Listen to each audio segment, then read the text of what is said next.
नमस्कार दोस्तों, मैं हूं अर्पित और एक बार फिर से आपका स्वागत है। आजकल जो खबर लगातार सुर्खियों में है वो है कि भारतीय जनता पार्टी के सांसद वरुण गांधी और उनकी माताजी मेनका गांधी, जो कि भारतीय जनता पार्टी की सुल्तानपुर से सांसद हैं, ये दोनों ही लोग समाजवादी पार्टी में शामिल हो सकते हैं। इसके पीछे असल में वजह यह है कि वरुण गांधी और भारतीय जनता पार्टी के नेतृत्व के बीच में सब कुछ ठीक नहीं चल रहा है। लगातार टकराव की स्थिति बनी हुई है। वरुण गांधी वैसे तो गांधी परिवार से ताल्लुक रखते हैं, लेकिन 2004 से ये और इनकी माताजी मेनका गांधी दोनों ही लोग भारतीय जनता पार्टी से जुड़े हुए हैं। वरुण गांधी 2009, 2014 और 2019 में भारतीय जनता पार्टी के टिकट से सांसद रहे हैं। वर्तमान में ये पीलीभीत के सांसद हैं, जबकि मेनका गांधी इस समय सुल्तानपुर की सांसद हैं। मेनका गांधी 2014 में कैबिनेट मंत्री के पद पर भी थीं, लेकिन 2019 में उन्हें कोई भी कैबिनेट मंत्री का पद नहीं मिल सका। इसके पीछे वजह यही है कि भारतीय जनता पार्टी का नेतृत्व इन दोनों ही गांधियों से, मेनका गांधी और ख़ास तौर से वरुण गांधी से खुश नहीं है। वैसे तो वरुण गांधी गांधी परिवार से ताल्लुक रखते हैं। इनके पिता संजय गांधी स्वर्गीय इंदिरा गांधी जी के छोटे बेटे थे। राजीव गांधी इनके बड़े भाई थे, लेकिन वास्तव में संजय गांधी ही इंदिरा गांधी जी के वारिस थे, मतलब उनके राजनीतिक वारिस थे। राजीव गांधी का राजनीति में आने का कोई इरादा नहीं था, लेकिन जब संजय गांधी जी की मृत्यु हो गई अचानक एक हवाई दुर्घटना में, तब राजीव गांधी जी को आना पड़ा वापस भारत और यहाँ पर जो है सारी जिम्मेदारी पार्टी और परिवार की उठानी पड़ी।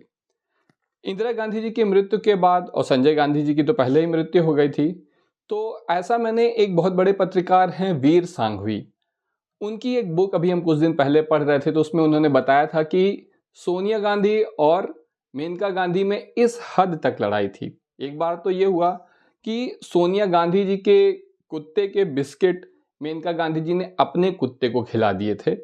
इस वजह से बहुत लड़ाई हो गई परिवार में, जिसके बाद मेनका गांधी ने ये घर छोड़ दिया गांधी परिवार वाला, और वो अलग अपने मायके जाकर रहने लगी। ऐसा वीर सांघवी जी की किताब में मैंने पढ़ा है। खुद से मेरा इस बारे में बहुत जानकारी नहीं है, क्योंकि इतने बड़े लोगों से मेरा कोई व्यक्तिगत टच नहीं है। वीर सांघवी जी और ये सब लोग तो गांधी परिवार से हमेशा से जुड़े रहे हैं, तो उन्हें बेहतर जानकारी है।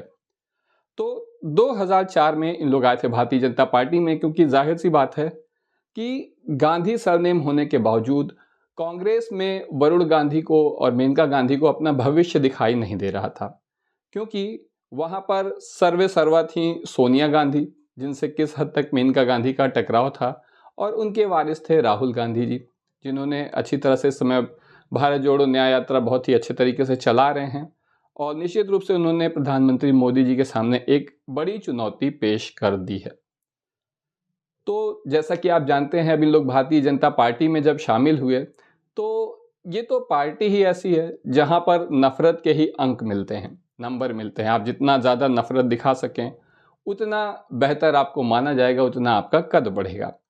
ऐसे ही कुछ प्रयासों में वरुण गांधी ने जब शुरू शुरू में भाजपा ज्वाइन की, तो उन्होंने एक बहुत ही हार्ड लाइन जो है नेता बनने की कोशिश की, और ख़ास तौर से मुस्लिम समुदाय के प्रति बहुत ही कड़ी और कट्टर भाषा का इस्तेमाल किया। बहुत से ऐसे बयान दिए जो दुर्भाग्यजनक ही कहे जा सकते हैं। लेकिन जैसे जैसे समय बीतता गया, एक हद तक तो इन लोग आगे बढ़े। मेनका गांधी को कैबिनेट का पद मिला, कैबिनेट मंत्री का पद मिला, लेकिन फिर ये गांधी सरनेम ही उनके आगे बढ़ने में आड़े आने लगा, क्योंकि तब कांग्रेस की तरफ से भी सवाल उठाया जाता था कि भाई, आप तो गांधी का इतना बुराई करते हैं, गांधी से इतने नापसंद है, तो आपके भी तो गांधी हैं, आपकी पार्टी में भी तो गांधी हैं, उनको क्यों सिर पर बिठा के रखा हुआ है। और भारतीय जनता पार्टी ने इन लोगों को आगे बढ़ाना छोड़ दिया। जब कहीं आगे बढ़ते हुए ना देखकर वरुण गांधी ने अपने अन्य रास्ते तलाशने शुरू किए, और आज ये दूरी जो है वो बढ़ते बढ़ते इतनी बढ़ गई है कि भारतीय जनता पार्टी के सांसद होने के बावजूद वरुण गांधी अपनी ही सरकार को जो है धर्म जाति की राजनीति करने के मामले में घेरते रहते हैं। उन्होंने लगातार बेरोजगारी, महंगाई, भ्रष्टाचार का मुद्दा उठाने का जिम्मा उठा रखा है, बल्कि ज्यादातर तो ये विपक्ष से भी आगे बढ़कर इन मामलों में बोलते रहे हैं। वरुण गांधी ने यहां तक कहा है कि ये सरकार जो है वो देश को गृह युद्ध की तरफ ढकेल रही है। जब तक इंडिया गठबंधन फाइनल नहीं हो गया था सपा और कांग्रेस के बीच में, तब तक ऐसी योजना थी, ऐसी चर्चा थी कि वरुण गांधी भारतीय जनता पार्टी छोड़ देंगे और वो अमेठी से निर्दलीय प्रत्याशी के रूप में लड़ सकते हैं। और ऐसे में क्योंकि राहुल गांधी यहाँ से स्मृति ईरानी जी से हारने के बाद चले गए थे वायनाड, तो ऐसा कहा जा रहा था कि अब वो अमेठी से नहीं लड़ेंगे, वो वायनाड से ही लड़ेंगे और यहाँ पर वरुण गांधी निर्दलीय प्रत्याशी के रूप में लड़ेंगे। सपा और कांग्रेस उनका समर्थन करेगी। ऐसे में निश्चित रूप से वो स्मृति ईरानी को आसानी से हरा सकते हैं। ऐसा भी कहा जा रहा है कि वो समाजवादी पार्टी भी ज्वाइन कर सकते हैं, लेकिन समाजवादी पार्टी भी बहुत ज़्यादा इनके साथ सहज नहीं महसूस करेगी। इसके पीछे दो कारण हैं। पहला तो ये है कि इनके साथ जो गांधी सरनेम जुड़ा है, और दूसरा ये है कि इन्होंने मुस्लिम समुदाय को लेकर बहुत सी आपत्तिजनक बातें पास्ट में कही हैं। हालांकि नेता का पास्ट क्या, प्रेजेंट क्या, ये तो अभी हम लोगों ने देखा ही है कि कभी हमारे वही नीतीश जी सुशासन बाबू बन जाते हैं, तो कभी वो जंगल राज के नेता बन जाते हैं कि इनके राज जंगल राज है लालू यादव जी के साथ जुड़ने पर। तो इनकी बातें तो बहुत पुरानी हो चुकी हैं, इसलिए कुछ कहा नहीं जा सकता। लेकिन अब जब इंडिया गठबंधन बन गया है तब मेरा मानना है कि ये चीज़ें थोड़ी मुश्किल हैं, क्योंकि राहुल गांधी खुद उत्तर प्रदेश में आएंगे, अमेठी से चुनाव लड़ेंगे। यही सबसे अच्छा भी होगा क्योंकि उत्तर प्रदेश केंद्र में है इस चुनाव के। पूरा देश आज उत्तर प्रदेश की ओर देख रहा है, अखिलेश और राहुल जी की तरफ देख रहा है। अखिलेश यादव ने जहां देश को एक नई उम्मीद दी है, वहीं राहुल गांधी जी ने भी पीडीए का मुद्दा हो या फिर जातिगत जनगणना का मुद्दा हो, इन सभी को अपने खास अंदाज में उठाया है। समाजवादी पार्टी भी इन सभी मुद्दों को उठाती है, लेकिन फिलहाल समाजवादी पार्टी का जो क्षेत्र है वो उत्तर प्रदेश तक सीमित है। इस बार खजुराहो से भी लड़ने जा रही है समाजवादी पार्टी। कांग्रेस ने वहां पर इस गठबंधन के बाद खजुराहो की सीट दी हुई है, लेकिन फिर भी इन सभी मुद्दों को राष्ट्रीय स्तर पर उठाने के लिए राहुल गांधी जी का सहयोग जरूरी है और राहुल गांधी जी ऐसा कर भी रहे हैं। उत्तर प्रदेश में भले ही समाजवादी पार्टी इस गठबंधन के कमांडर हैं अखिलेश यादव, लेकिन अगर राष्ट्रीय स्तर पर देखा जाए तो राहुल गांधी जी की जिम्मेदारी बहुत ज़्यादा बढ़ जाती है।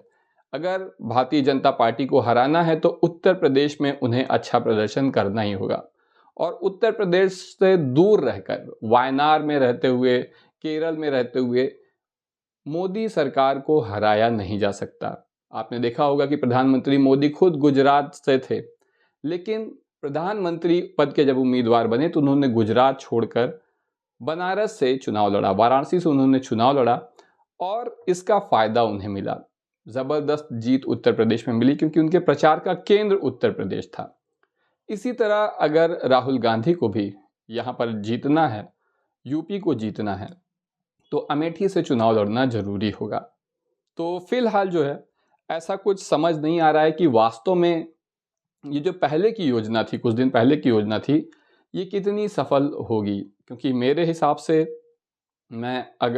हालांकि हम बहुत छोटे आदमी हैं, हमारी बात पहुंचती नहीं है, लेकिन हम निश्चित चाहेंगे कि राहुल गांधी जी जो कि बहुत ऊंचा कद है उनका, वो जो है अमेठी से ही चुनाव लड़ें। उनकी बहन भी रायबरेली से चुनाव लड़ें और कांग्रेस पूरी ताकत से यहाँ उतरे, जैसा कि इन लोग कर भी रहे हैं। जब से गठबंधन हुआ है लगातार इंडिया अलायंस मजबूत होता जा रहा है।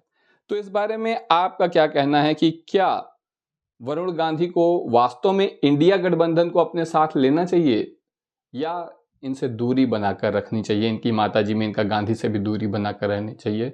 आप मुझे आज कमेंट सेक्शन में ज़रूर बताएं। अभी के लिए बस इतना ही। जय हिंद, जय भारत।